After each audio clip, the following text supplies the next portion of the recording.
Hey everyone. Sorry for the late start. Kind of doesn't look like anyone's hopped on yet, so maybe I'll kind of hang out for a minute and wait for a few people to hop on. I'm a little bit late, so hey, my husband popped on. That's always great. I'm a little bit late starting today because my husband actually just got home from a haul and I hadn't seen him all morning, so part of this homestead life is that we put our families and our marriages first. So I hope everybody is good on that. But yeah, I'm really excited for today, but I've also been really nervous about today because today's challenge topic is a really raw topic for me. And so I'm going to go ahead and take a minute to introduce myself again for those that are hopping on that aren't part of our challenge, and say, tell about who I am and what our challenge is. And then I'll get into our topic while everyone's hopping on. So hi, I'm Cody Hanner. I'm the host of the Homestead Education podcast, and I'm the creator of Homestead Science, Homestead Curriculum. I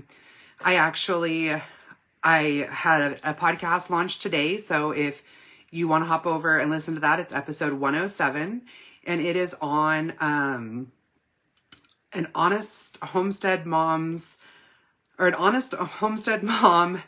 helping parents raise self-sufficient kids. So it was kind of a really raw conversation of how this was put on my heart, and I really hope that I was speaking to your heart. So all this week, I have been hosting a challenge on raising homestead kids. It's an Instagram group challenge, and we are talking about all topics raising homestead kids, the good, the bad, the ugly. I guess a spaghetti western goes really well with the homestead topic. So, and sorry, if I'm a little off today, I actually was doing soil blocking for hours last night. We are doing a grand opening on our store here in a few weeks on our farm, and I'm doing a huge plant sale with it, which I'm really excited about. We've done a plant sale every year, but I'm trying to double, quadruple my efforts, and so I'm doing a ton of plants. But I don't know if I pulled or overworked a muscle in my back, and I'm just feeling a little sorry for myself today. So I did, I've had a heating pad on my back all morning. So if I'm a little off, that's the reason why. But anyways, my topic today is actually something that I have only shared with a few people ever. It's a really, it's been a hard topic to discuss, especially when, in this kind of world of social media, Instagram, Pinterest, where you just want to be, everybody's about only showing the beautiful and only showing the best side of everything.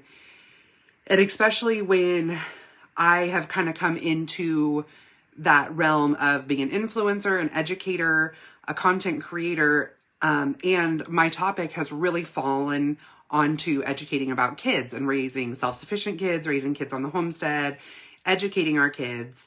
And, I go out and I speak at conferences, and one thing that I can get up there and honestly say is that, hey, while I'm at this conference this weekend, my kids are home running my homestead.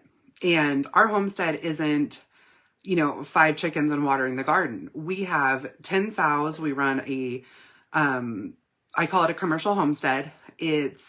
We raise about 350 piglets a year. We sell them as piglets, whole hogs, half hogs, retail cuts. We have a small dairy operation. We're getting ready to open a store in the spring. And my kids not only run a huge piece of that, they help me launch other stuff. They help run the homestead education business. They do my shipping. Many of you who have met me on the road, you've met my daughter when we get ready for a conference, I say, okay, we have a conference this day, and she packs us up and we head out the door. And when I get to the conference, I know that when I open my boxes, I'm going to have everything I need to have a successful conference. And she makes sure I eat and fills my water at the conference. So, I mean, it's almost, I get so busy at those conferences, I'm the one who needs parental supervision, and my 15-year-old daughter is the one who makes sure that I have that. So when I stand here and say that I am raising self-sufficient kids, I feel completely confident saying that. But it wasn't always the case. I talk a lot about, we didn't just start, where the day they came out of the womb or we brought them home from the hospital and they were running the farm. It didn't happen that way. And because my husband and I were a blended family, we raised our kids differently when we met. And I'm not saying that my husband raised his kids in a bad way. We raised them differently. And it was because we had different goals in life before we met each other. And when we met and got married, shortly after that, my husband was diagnosed with liver disease. And we were actually told that he had possibly less than a year to live.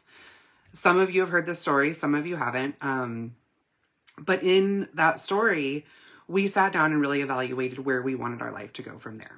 And this also comes about where I have the conversation of intentional parenting. And we decided where we wanted our life to be in 1 year, 5 years, 10 years. And that also included whether or not my husband was going to be a part of that, because we honestly didn't know. And that was that we needed the kids to be able to help us run the farm, because also, like I mentioned, we're a blended family. The reason we're blended, at least on my husband's side, is that his first wife had passed away. So in the case that my husband did pass away, it would be me alone raising all of our children. And so we had to figure out a way that wasn't going to be additionally hard on me. So we put together a plan to not only build up our homestead where my husband was going to be eating the healthiest food that he possibly could, but that our children were going to learn self-sufficiency, that we were going to begin homeschooling them so that they were building the best relationship that they could as a family. We were actually like, homeschooling? Yeah, right. That is not the thing for us. And we decided that at that time, homeschooling was going to be the right move for us, because we wanted to spend the most time we could as a family and to build a familial relationship with our kids. And that is when, our whole lives have changed over the last 7 to 8 years. And our whole outlook on homesteading and homeschooling has changed, of course, the last 4 to 5 years with COVID and, just the whole construct of family and self-sufficiency and where our country's going. Of course, even more of that has changed. But where we were at that time, we were learning how to have an intentional family. We were learning how to homestead. We were learning how to homeschool. And like I said, at that point, I kind of, over those years, became an influencer and an educator on that topic. And so a lot of times I felt like I couldn't share some of the challenges we were having. And looking back on it now, I probably should have shared more of those challenges, because I could have built some stronger relationships with people that were possibly having some of those challenges as well. But we had something happen that was really embarrassing for both my husband and I as parents, and now is actually embarrassing for our 19-year-old son. And he gets it now, but at the time he did not. But he lets me share the story when we feel that it's right, because he sees the value in what it can teach. So our 19-year-old son has something called oppositional defiance disorder. It is a comorbidity of ADHD, which, there's a lot of discussion right now of what ADHD is and what causes it, and how we should address that. And that could be a whole nother conversation. But I had never experienced that before I met my 17-year-old when he was 8. I had never seen it before. It was, and I mean, I had seen kids like when I was in school, like, oh yeah, he's kind of hyper, you know, like I had never tried to parent a child that had ADHD, and holy moly, that was a whole nother concept for me. And then when you add oppositional defiance disorder on top of that, for those of you that don't know what that is, it's as horrible as it sounds. It is really stressful. And basically it is, he is oppositional to any form of, what's the word for it? Like authority figure, or any type of authority in, like societal norms. So we've had some really interesting issues with him. And as he's growing into adulthood, did I say he's 17? He's 19 now. As he's grown into adulthood, he has learned that he has that issue, and he works through it, and he has his challenges, and he has his days where he does better. And it's going to be something he's going to continue to work through and deal with his whole life and mature into as an adult. But at, let's see, 7 years ago, he was about 11, 12 years old. And, we were just beginning our homestead, and we had chickens, we had our 4-H pigs, we had some rabbits. I think we had a goat, so we had some goats, or maybe it was a pony at the time. I don't remember exactly. It was quite a while ago. And we had the kids on a rotating chore schedule so that everybody wasn't doing the exact same thing all the time, and that we could get chores done in a reasonable time frame in the morning so the kids could come back in and start school. And I think it was on a weekly rotation. And his week rotation that week was chickens. And at the time we had, I want to say 10 or 12 chickens, and we had this rooster. And I loved that rooster. His name was Brock Orbington II. He was my absolute favorite. And anyone who's followed me for any amount of time knows that I name actually all of my roosters Brock, but at this point they no longer get a numerical number behind them, because I don't remember how many roosters we've had. But at the time he was Brock Orbington II, and I really, really loved him. But it was kind of winter time, and we weren't going outside a lot. And the chicken coop was actually an old like a cabin, like a kid's play cabin. And there was a small run off the side of it where the chickens weren't really going out into a lot. And plus the snow around the run was about 2 feet deep. So we couldn't really see into the run. So the kids were going out, and they were, you know, handling their chores every morning. And every morning, our son with the other kids would happily go outside. They would all do their chores. They'd come back in. We'd ask them, how did chores go? How's everybody doing? You know, was the water frozen? You know, did you have to do this? And he would have all the appropriate answers for us. And we assumed, which without being crass, what does assuming mean? It makes an ass out of you and me. We assumed that he was doing his chores properly. And he never gave us any inclination that he was not. And when the week's rotation was up, the next child took over chickens, and they go out there and they come in just in tears, because not only was Brock dead, Brock had been dead for a long time, probably several days. The chickens had no water, no food, nor had they had water or food in a long time. And Brock was probably had been the food for a few days. Which, you know, as homesteaders, we are not new to loss. We, over the last, you know, almost decade now, we've lost a lot of animals. It happens. There's sickness, there's weather, there's, you know, mama sow rolls over on a whole litter of piglets. We've lost we lost a milk cow. I don't even know what happened to her. It was like 120 degrees that day. We made sure she had water and food. We went out to the lake to cool off ourselves. We came home and she was gone. We honestly have no clue what happened to her. We have had loss. It comes with homesteading, and it's sad. But that was our first big loss, and that was our first big loss due to negligence. And it was negligence both on our child's part and negligence on our part for not following through. And that was like a first big hit on us as a family and as a Homestead family. And like I said, I don't share this conversation a lot because when I come out as an educator on how to raise self-sufficient kids, I don't want my first conversation to be, oh yeah, we had a child literally starve an animal to death. That's heartbreaking. It was heartbreaking for us as parents. It was heartbreaking for us as animal owners.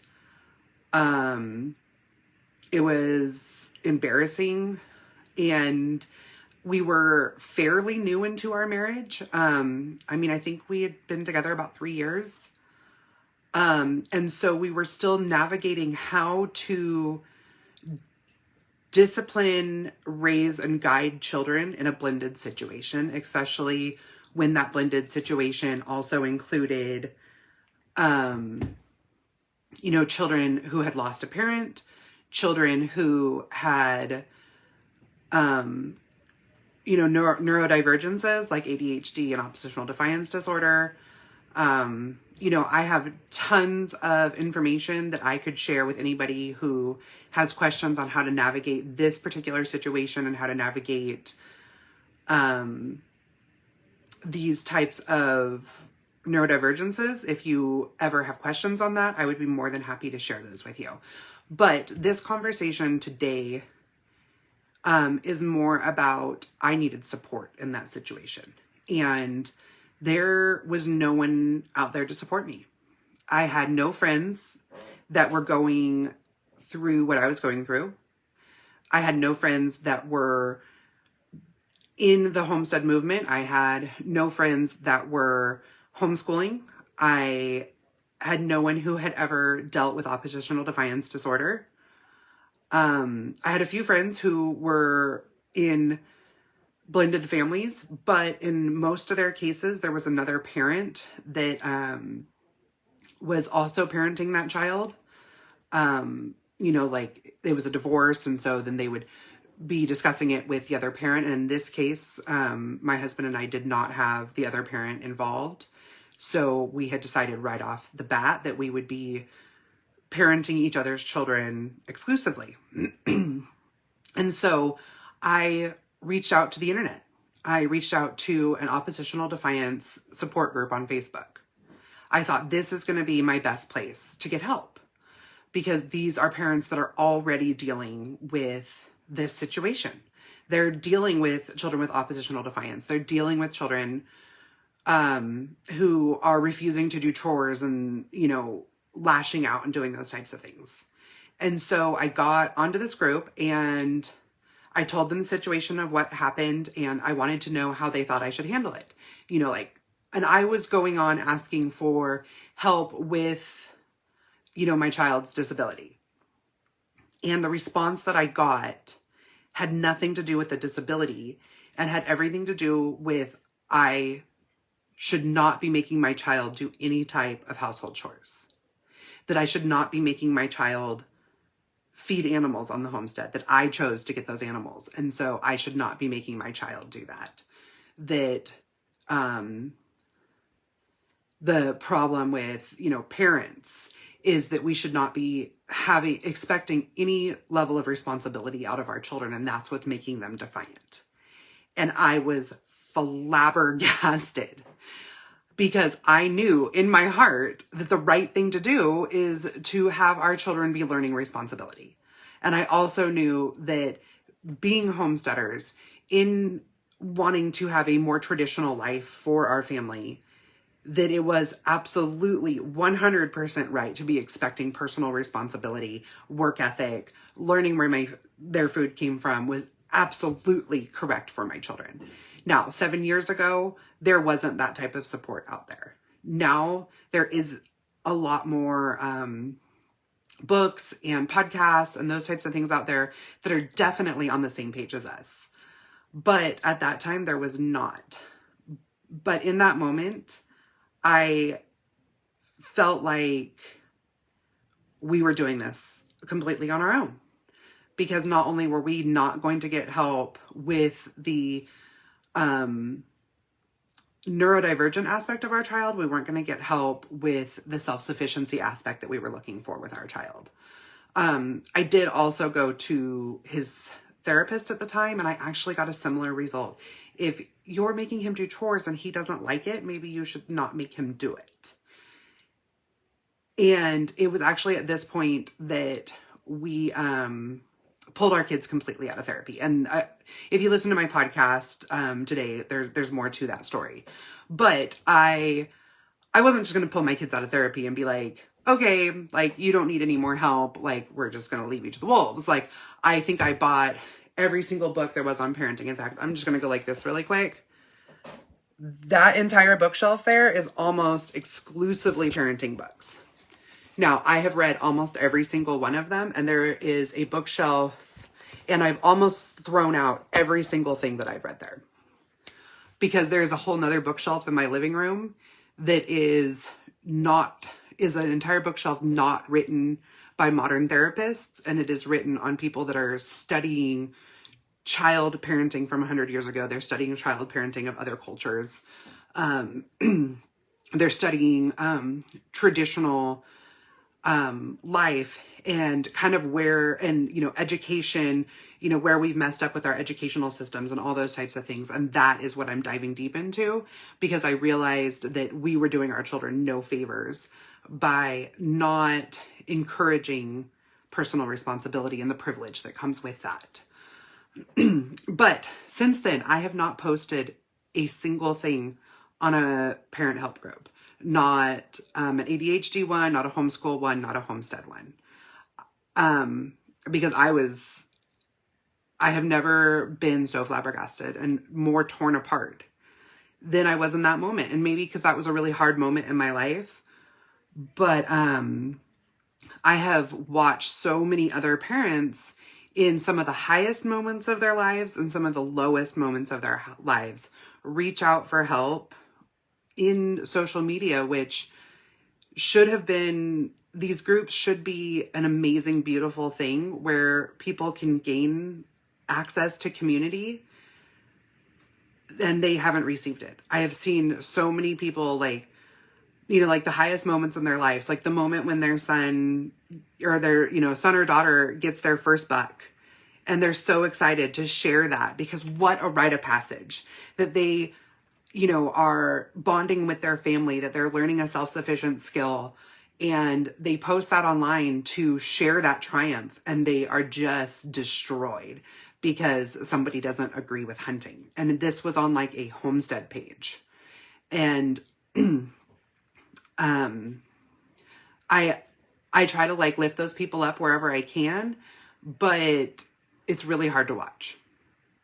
So this is why I decided that we needed a community of parents of Homestead kids. So I have created the Homesteading Kids community.